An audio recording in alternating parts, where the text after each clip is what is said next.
I enlisted in the military when I was 18 years old, and so I was in the Air Force. I was enlisted in the Air Force. I did my 4 years in the Air Force, got out, went to college, and went through Army ROTC. And then through Army ROTC, got commissioned as a lieutenant and did my career, and went through a career in the military not really knowing a lot or hearing a lot about resiliency training or things like that.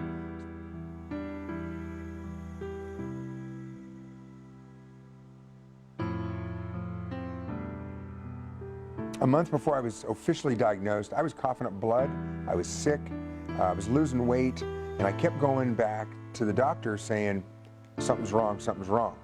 And it kind of kept pushing off the diagnosis, and then it wasn't until finally a decision was made. So I looked at my lungs, did some x-rays of other things, started searching for other things, and finally came to find out that it was, when I got scoped, that the tumor was in the base of my tongue is where it was.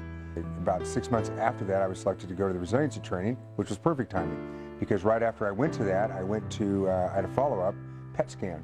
And in that scan is when they found one of the lymph nodes came up hot, which looked like the cancer had come back, and it was in one of my lymph nodes. So they took out 13 lymph nodes out of my neck, and it was a pretty of a frightening procedure considering the ramifications if the cancer came up positive in my lymph nodes. But because I had gone to that training before, it was actually rather easy. It was all the things that I learned in master resiliency training. And it was a little over a week, I guess, before I got the results. So normally, it would be very stressful.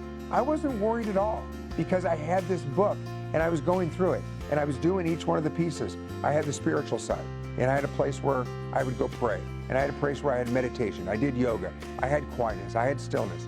And then I had the physical part, where I was making sure that I was doing things, and I was running, and I was staying fit and doing those types of things, and I was eating right, and I was laughing and having fun, and all the things we talked about in those 2 weeks. There are various different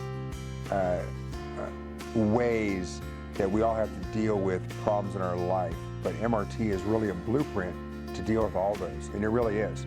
I've used MRT not just with my situation with cancer, but many other things too.